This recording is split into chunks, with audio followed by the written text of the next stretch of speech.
Welcome, everyone. As Director of Navy Strategy, I just want to say it's really heartwarming to see the number of kind of passionate participants here today and discussing maritime security in Canada. You know, coming off the very successful Canadian Sea Power Conference hosted by CMSS in Calgary in September, I think this is really encouraging because maritime security can't be something that the Navy talks about in isolation. It needs to be people from across Canada, government,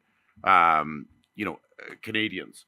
And, I've chosen to speak today about maritime security and underwater infrastructure as an example. I'm not saying this is the most important thing, but I think it's a good subject to kind of show how we need to look at maritime security. And spoiler alert, it's not just the Navy solution. This is going to be a pan-domain approach and a whole of government solution. And like yesterday, I'm very pleased to see our partners from Coast Guard out here, and we're obviously very excited that you're welcoming us into the D&D fold and going to be working with us. Okay, underwater cables. When we talk about underwater infrastructure, we're really talking about underwater cables and oil and gas pipelines. There are about 600 major underwater cables around the world. There's over 2,300 operational oil and gas pipelines that go to 162 countries.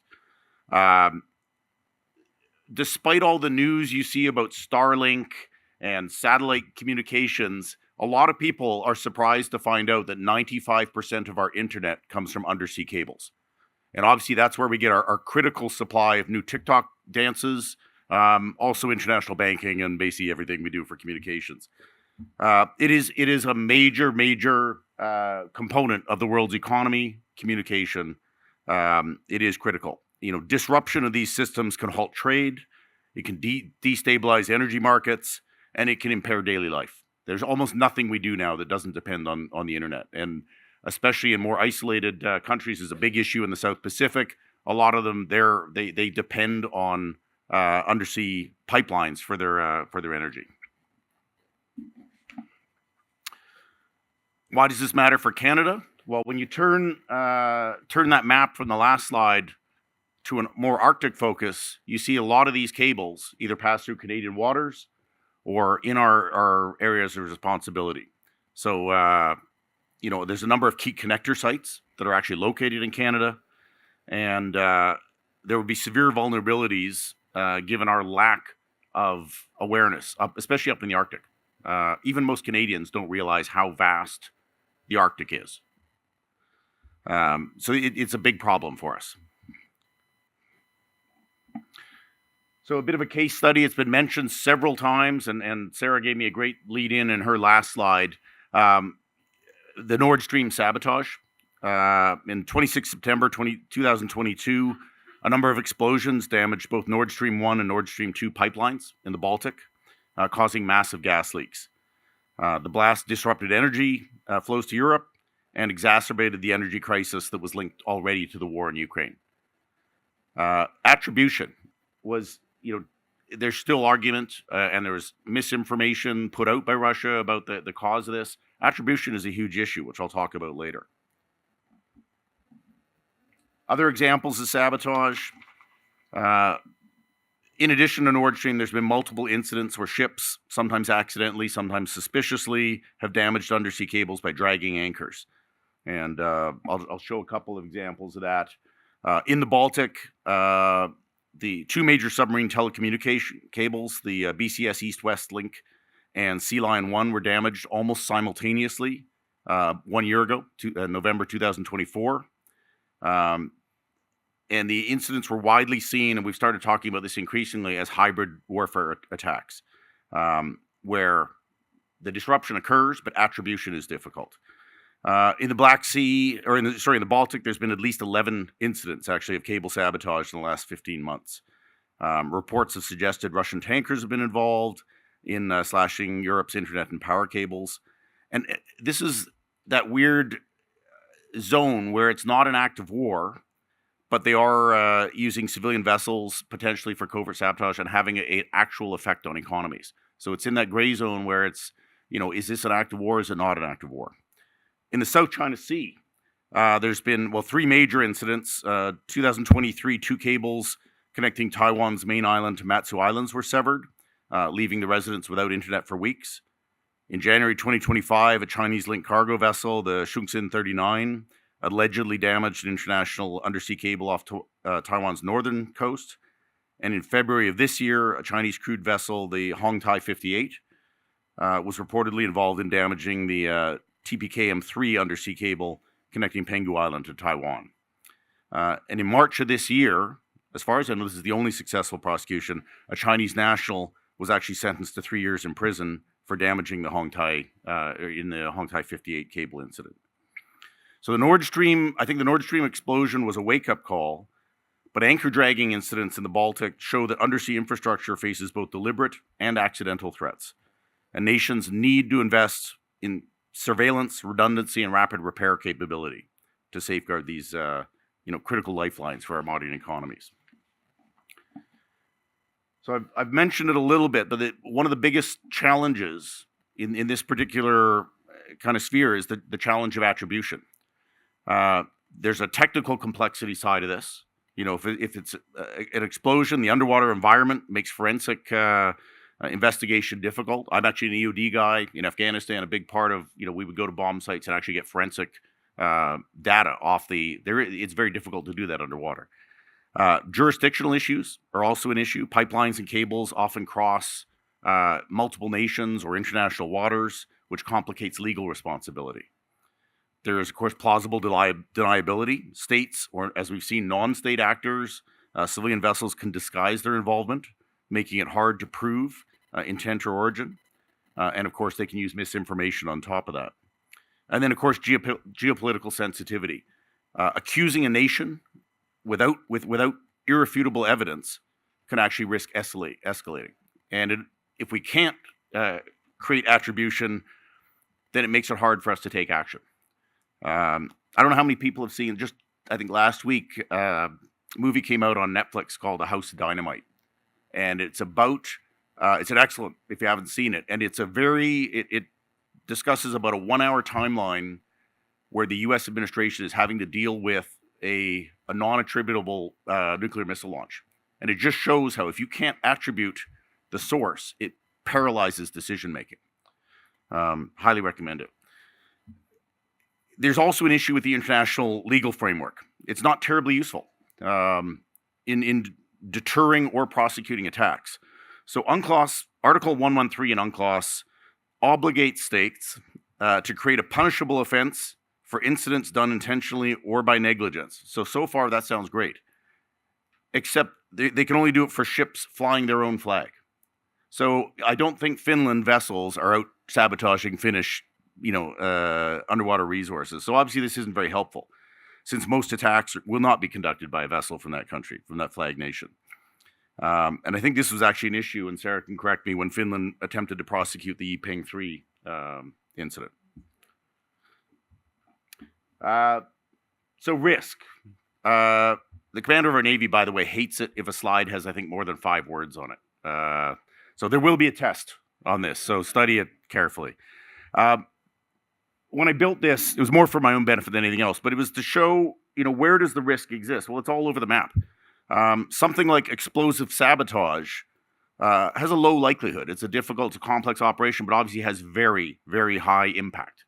Alternatively, anchor dragging is much more likely, still very high impact. And then hybrid threats, combined with perhaps cyber attacks, this is going to be something I think we see more of. And it fits in with other things we're seeing, in the Pacific.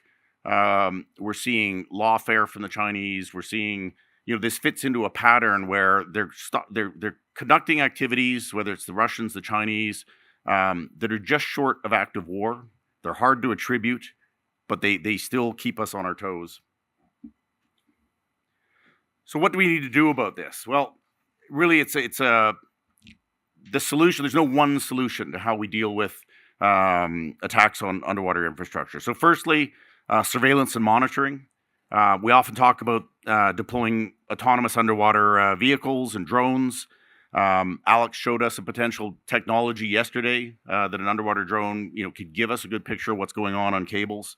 We can use satellite imagery and acoustic sensors to detect anomalies.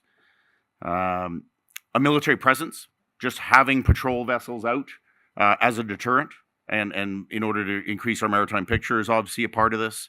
NATO has increased their patrols in the Baltic Sea significantly following these sabotage incidents. We need to look at our legal and policy measures. We need to strengthen the international law framework, particularly under UNCLOS. We in the West depend on a rules-based international order. Right now, some of those rules probably aren't adequate, and the legal framework's not adequate right now to deal with this kind of emerging threat. And finally, building resilience and redundancy. So, we can't have single points of failure. We need to build redundancy in our cables, in our pipelines, and have alternate routes for both energy and data flows.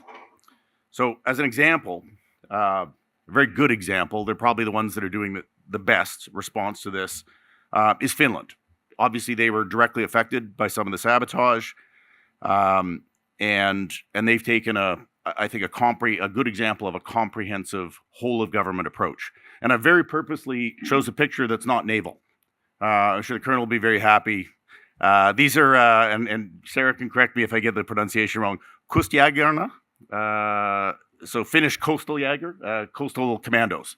They're army commandos that work in a marine environment. They leapfrog naval units, set up observation stations and everything. Norway has a very similar construct. So what Finland's done is taken a comprehensive security model. It uses an all hazards approach that involves cooperation across government, the private sector, civil society, and citizens to protect all these functions.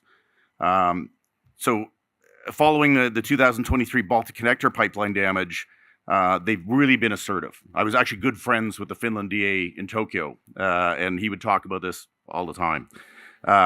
Doesn't like Russia either, that guy. Get him started about Russia.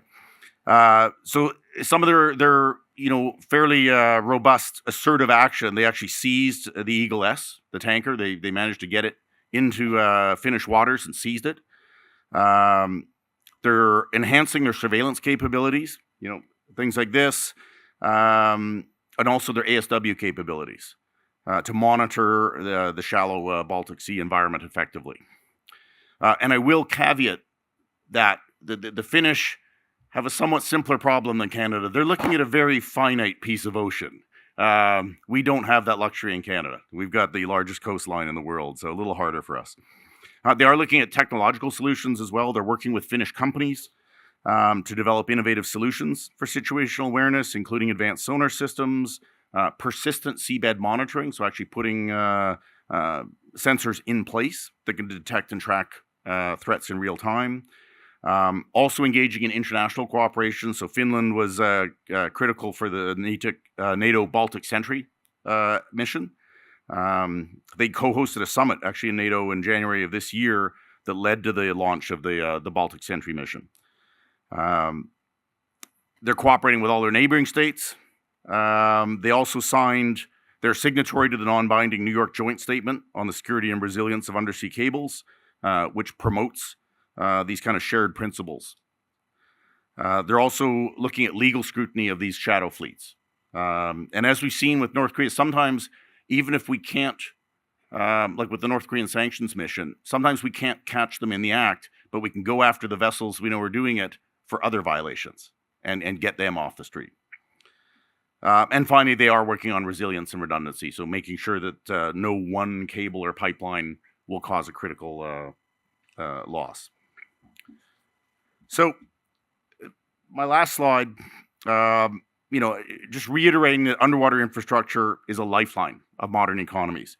It's vulnerable to both accidental and deliberate threats. The solution requires international cooperation, but it also requires not just naval assets, but it requires kind of a whole of government. It's the reason I chose this subject. I think it's a good example of something where it needs to be kind of a pan-domain, whole of government, international cooperation solution. It requires strategic awareness, and the protection is essential for national and international security. So that's my presentation. I look forward to the questions after the panel's done. I will remind everyone I'm a diver, so for your questions, please use short words. And no big numbers, because if it's over 10, I have to take my shoes off. So thank you very much.